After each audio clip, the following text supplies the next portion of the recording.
সুপ্রিয় ভিউয়ার্স, আসসালামু আলাইকুম। আর মাত্র কিছুদিন পরেই আমাদের সংসদ নির্বাচন অনুষ্ঠিত হবে। আর এই সংসদ নির্বাচনে নির্বাচন অফিস একটি অ্যাপস ইতিমধ্যে লঞ্চ করেছে এবং 10 লক্ষের অধিক মানুষ এই অ্যাপসটি তাদের ফোনে ইনস্টল করেছে।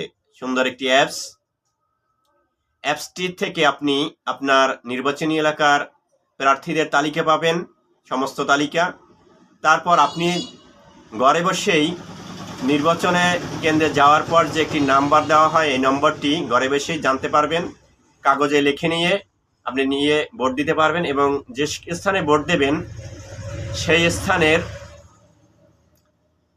কোন জায়গায় আপনার ভোট হবে, কোনটা আপনার ভোট কেন্দ্র, সেটাও কিন্তু আপনি সার্চ দিয়ে ঘরে বসে দেখতে পাবেন। তো বন্ধুরা, চলুন সেই অ্যাপসটির নাম এবং অ্যাপসটি কিভাবে আপনি ফোনে ইনস্টল করবেন সেটা দেখি। তো বন্ধুরা, এর জন্য আমাদের মোবাইলে হোম স্ক্রিন থেকে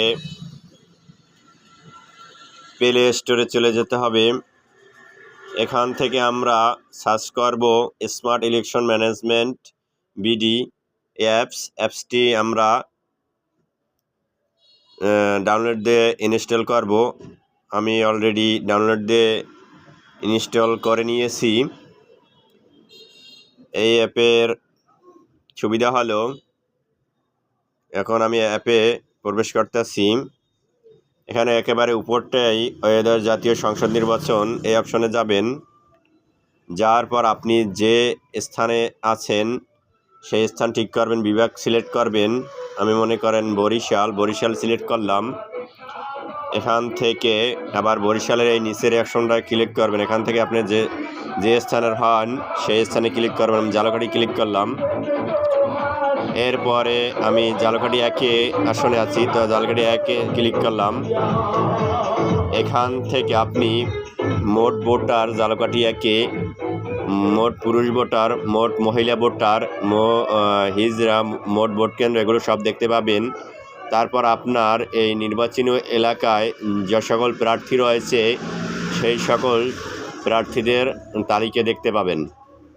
এরপর আপনি যদি আপনার ভোট কোন স্থানে হবে সেটা জানতে চান, তাহলে আপনার যেতে হবে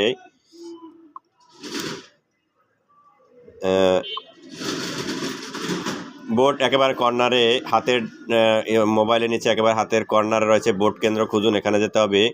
এখানে যাওয়ার পর আপনার এনআইডি নম্বর দিবেন, জন্ম তারিখ দিবেন। দেওয়ার পরে আপনার যে ভোটের যে একটা নাম্বার থাকে ওই নাম্বারটা শো করবে এবং যে কেন্দ্রে আপনি ভোট দেবেন সেই কেন্দ্রের ঠিকানাটা দেওয়া থাকবে এবং আপনি খুব সহজেই গিয়ে ভোট দিতে পারবেন। সবাইকে ধন্যবাদ। খুবই সুন্দর একটি অ্যাপ, আপনারা সবাই ডাউনলোড করতে পারেন। সবাইকে ধন্যবাদ। আসসালামু আলাইকুম রহমতুল্লাহ।